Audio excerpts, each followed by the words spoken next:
नमस्कार दोस्तों, आज हम बात करने वाले हैं मलयालम इंडस्ट्री के एक और दिग्गज अभिनेता ममूटी सर की।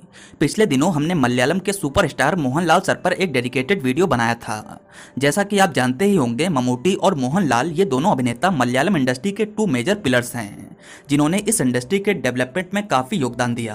क्योंकि हमने मोहनलाल सर की बात की है, इसलिए हमारा ये फर्ज बनता है कि हम मेगा स्टार ममूटी सर की भी जानकारी आपको दें। दोस्तों, ममूटी सर एक हाईली टैलेंटेड स्टार हैं जो अपनी रियलिस्टिक एक्टिंग और किसी भी कैरेक्टर की डेप्थ में जाकर एक्ट करने के लिए मशहूर हैं। हर कैरेक्टर के साथ ये अपने चलने का तरीका और बोलने का तरीका बदल देते हैं और सीन के कट होते ही ये तुरंत ममूटी बन जाते हैं। मलयालम इंडस्ट्री में इन्हें प्यार से ममूका बोला जाता है। कुछ लोग इनको इक्का और कुछ लोग बिग एम भी कहते हैं। इन्हें मलयालम इंडस्ट्री का एजलेस सुपरस्टार माना जाता है। आपकी जानकारी के लिए बता दूं, प्रेम नसीर सर के बाद ममूटी सर की गिनती मलयालम इंडस्ट्री के दूसरे महान अभिनेता के तौर पर हुई है। साल 1973 की फिल्म कालचक्रम में जब फिल्म के लीड हीरो प्रेम नजीर साहब ने ममूटी से कहा था कि तुम मेरे बदले आए हो ना, तब किसे मालूम था कि फिल्म का ये डायलॉग असलियत में सही साबित होगा। दोस्तों, ममूटी सर पिछले 50 सालों से मलयालम इंडस्ट्री में एक्टिव हैं।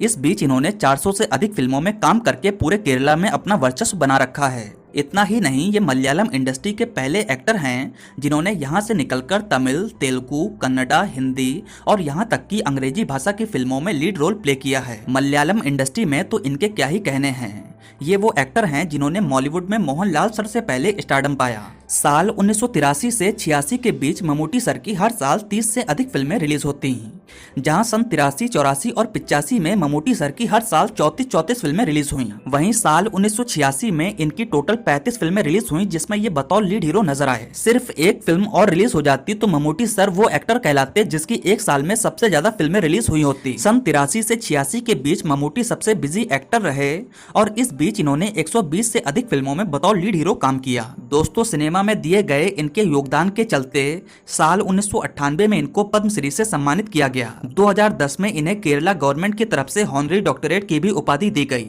ये कमल हसन के बाद दूसरे ऐसे एक्टर हैं जिन्हें सबसे ज्यादा बार बेस्ट एक्टर का नेशनल अवार्ड मिला। इसके अलावा इन्हें 7 केरला स्टेट अवार्ड और 12 फिल्म फेयर अवार्ड भी मिले हैं। दोस्तों, मलयालम बॉक्स ऑफिस पर हमेशा से ही मोहनलाल और ममूटी सर का कॉम्पिटिशन होता रहा है।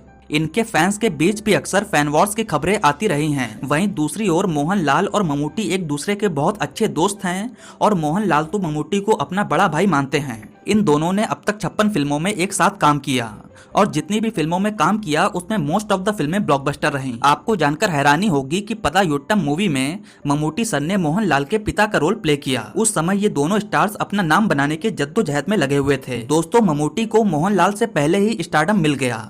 हालांकि साल 1985 और 86 में जब मोहनलाल ने स्टारडम पाया तो उस समय ममूटी के करियर में एक मेजर डाउनफॉल जरूर आया। लेकिन साल 1987 की फिल्म न्यू दिल्ली और थानिया मर्थम से इन्होंने अपने करियर को रिवाइव कर लिया। दोस्तों, मोहनलाल और ममूटी के स्टारडम का वो क्रेज था कि बताया नहीं जा सकता था कि कौन बड़ा हीरो है। इनके फैंस का भी अपना अलग ही क्रेज था।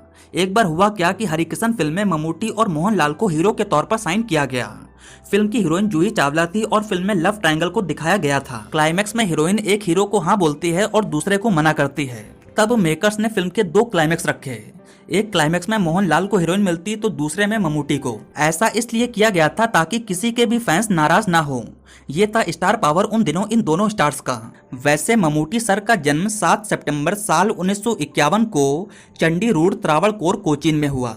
वैसे इनका असली नाम है मोहम्मद कुट्टी पना पराम्बिल इस्माइल। ये एक मुस्लिम परिवार में जन्मे। इनके पिता का नाम है इस्माइल और इनकी माँ का नाम है फातिमा। पिता इनके कपड़े के व्यापारी के साथ साथ एक किसान थे और इनकी माँ एक हाउसवाइफ। 6 भाई बहन के परिवार में ममूटी सबसे बड़े हैं।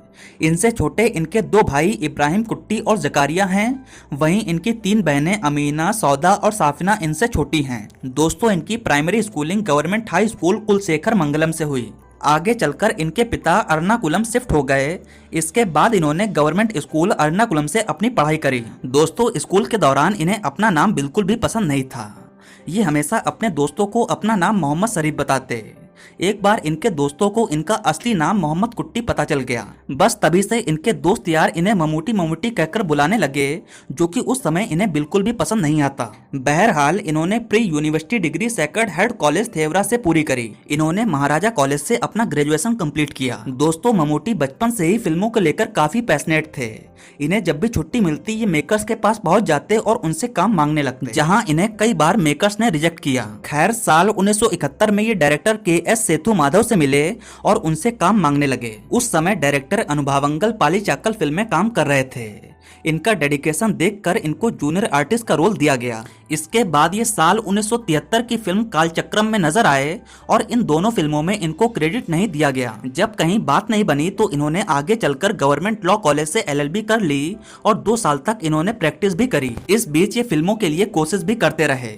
साल 1979 की फिल्म देवलोकम में इन्हें बतौर लीड हीरो साइन कर लिया गया, लेकिन इनकी किस्मत इतनी खराब थी कि ये फिल्म बीच में ही अटक गई। इसके बाद ये साल 1980 की फिल्म विक्रमांडू स्वापनंगल फिल्म में पहली बार बड़े रोल में नजर आए, जहां इनको क्रेडिट भी दिया गया। इन्होंने फिल्मी पर्दे पर साजिन नाम से डेब्यू किया। इन्होंने मेला फिल्म में काम किया, जिसमें इनके काम को काफी पसंद किया गया और ये काफी सारे मेकर्स की नजर में आ गए। इसके बाद इनको सपोर्टिंग रोल्स मिलने लगे। साल 1981 की फिल्म स्पोंदनम में इनको पृथ्वीराज सुकुमारन के पिता सुकुमारन के साथ काम करने का मौका मिला। फिल्म के एक सीन में सुकुमारन, MG सोमन और ममूटी को एक दीवार से फांदना था, जहां ममूटी को छोड़कर बाकी दोनों एक्टर्स को सेफ्टी मेजरमेंट दिए गए। ममूटी को बिना सेफ्टी के उस दीवार से कूदा दिया गया।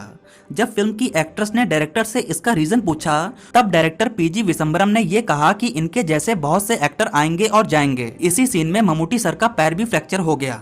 हालांकि ये सब चीजें ममूटी का हौसला नहीं तोड़ सकी, लेकिन एक बार स्टूडियो में ममूटी फूट फूट कर रोने लगे जब वॉइस डबिंग के दौरान कहा गया कि ममूटी की आवाज अच्छी नहीं है और इनकी आवाज को किसी और डबिंग आर्टिस्ट से डब कराया जाए। ममूटी का कॉन्फिडेंस पूरी तरह से टूट गया और वे स्टूडियो के बाहर ही बैठकर रोने लगे। तभी दिग्गज एक्टर डायरेक्टर कोचिन हनीफा उनके पास आए। उन्होंने दिलासा देते हुए कहा कि एक दिन यही लोग तुम्हारी आवाज के कायल होंगे। इससे ममूटी सर को कॉन्फिडेंस आया और उन्होंने अपनी आवाज में मॉड्यूलेशन लाना शुरू किया।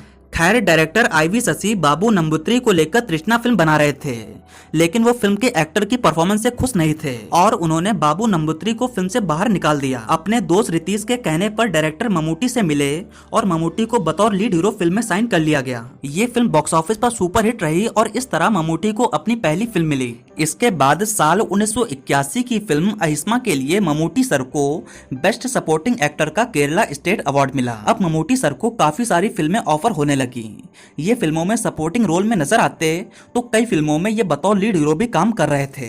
मलयालम के दिग्गज डायरेक्टर जोशी ने प्रोड्यूसर थॉमस के कहने पर ममूटी सर को हीरो के तौर पर अपनी फिल्म में कास्ट किया। उस समय ममूटी सर 10-10 फिल्मों में एक साथ काम कर रहे थे, जिस वजह से इन्हें सोने तक का समय नहीं मिलता। एक बार ये कैमरे के सामने ही सो गए। डायरेक्टर जोशी को उनका ये रवैया पसंद नहीं आया और उन्होंने फिल्म ही बंद कर दी। बाद में ममूटी ने अपनी गलती रियलाइज करी और माफी मांगी। ये फिल्म थी आ रात्रि। ये फिल्म रिलीज के साथ ही सुपरहिट रही और ये मूवी उस समय की हाईएस्ट ग्रॉसिंग फिल्म बनी। इसके बाद ममूटी एक नए सुपरस्टार के तौर पर उभरकर सामने आए। वही डायरेक्टर PG विशंबरम, जिनकी वजह से एक टाइम पर ममूटी का पैर फ्रैक्चर हुआ था, वही डायरेक्टर अब ममूटी की डेट्स पाने के लिए लाइन में खड़े थे। इसी के बाद मलयालम बॉक्स ऑफिस पर हर साल ममूटी की 20-30 फिल्में रिलीज होती।